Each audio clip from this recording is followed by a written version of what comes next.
526 AD. After his death, the kingdom was taken over by Adalaric, the son of Theoderic's daughter. He had reached the age of 8 years and was being reared under the care of his mother Amalasuntha. For his father had already departed from among men. And not long afterward Justinian succeeded to the imperial power in Byzantium. 527 AD. Now Amalasuntha, as guardian of her child, administered the government, and she proved to be endowed with wisdom and regard for justice in the highest degree, displaying to a great extent the masculine temper. As long as she stood at the head of the government, she inflicted punishment upon no Roman in any case, either by touching his person or by imposing a fine. Furthermore, she did not give way to the Goths in their mad desire to wrong them, but she even restored to the children of Symmachus and Boetius their father's estates. Now Amalasuntha wished to make her son resemble the Roman princes in his manner of life, and was already compelling him to attend the school of a teacher of letters. And she chose out 3 among the old men of the Goths whom she knew to be prudent and refined above all the others, and bade them live with Adalaric. But the Goths were by no means pleased with this. For because of their eagerness to wrong their subjects, they wished to be ruled by him more after the barbarian fashion. On one occasion the mother, finding the boy doing some wrong in his chamber, chastised him, and he in tears went off thence to the men's apartments. And some Goths who met him made a great to-do about this, and reviling Amalasuntha insisted that she wished to put the boy out of the world as quickly as possible, in order that she might marry a second husband and with him rule over the Goths and Italians. And all the notable men among them gathered together, and coming before Amalasuntha made the charge that their king was not being educated correctly from their point of view nor to his own advantage. For letters, they said, are far removed from manliness, and the teaching of old men results for the most part in a cowardly and submissive spirit. Therefore the man who is to shew daring in any work and be great in renown ought to be freed from the timidity which teachers inspire and to take his training in arms. They added that even Theoderic would never allow any of the Goths to send their children to school, for he used to say to them all that, if the fear of the strap once came over them, they would never have the resolution to despise sword or spear. And they asked her to reflect that her father Theoderic before he died had become master of all this territory and had invested himself with a kingdom which was his by no sort of right, although he had not so much as heard of letters.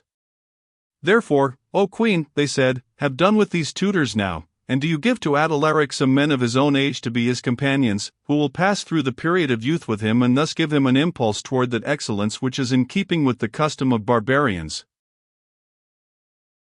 When Amalasuntha heard this, although she did not approve, yet because she feared the plotting of these men, she made it appear that their words found favor with her, and granted everything the barbarians desired of her. And when the old men had left Adalaric, he was given the company of some boys who were to share his daily life, lads who had not yet come of age but were only a little in advance of him in years, and these boys, as soon as he came of age, by enticing him to drunkenness and to intercourse with women, made him an exceptionally depraved youth, and of such stupid folly that he was disinclined to follow his mother's advice. Consequently he utterly refused to champion her cause, although the barbarians were by now openly leaguing together against her, for they were boldly commanding the woman to withdraw from the palace. But Amalasuntha neither became frightened at the plotting of the Goths nor did she, womanlike, weakly give way, but still displaying the dignity befitting a queen, she chose out 3 men who were the most notable among the barbarians and at the same time the most responsible for the sedition against her, and bade them go to the limits of Italy, not together, however, but as far apart as possible from one another. But it was made to appear that they were being sent in order to guard the land against the enemy's attack.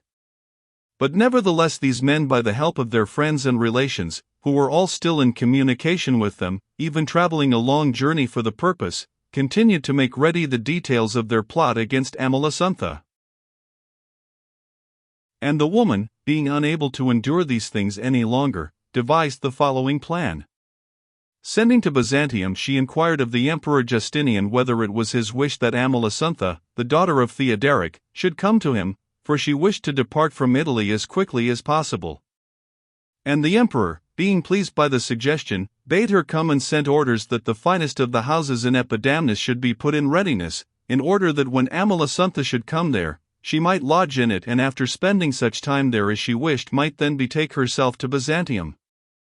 When Amalasuntha learned this, she chose out certain Goths who were energetic men and especially devoted to her and sent them to kill the three whom I have just mentioned, as having been chiefly responsible for the sedition against her. And she herself placed all her possessions, including 400 centenaria, 10 of gold, in a single ship and embarked on it some of those most faithful to her and bade them sail to Epidamnus, and, upon arriving there, to anchor in its harbor, but to discharge from the ship nothing whatever of its cargo until she herself should send orders. And she did this in order that, if she should learn that the 3 men had been destroyed, she might remain there and summon the ship back, having no further fear from her enemies. But if it should chance that any one of them was left alive, no good hope being left her, she purposed to sail with all speed and find safety for herself and her possessions in the emperor's land. Such was the purpose with which Amalasuntha was sending the ship to Epidamnus, and when it arrived at the harbor of that city, those who had the money carried out her orders. But a little later, when the murders had been accomplished as she wished, Amalasuntha summoned the ship back and remaining at Ravenna strengthened her rule and made it as secure as might be. Footnote 10, see Book I, 22. 4, 3. 6, 2 and note.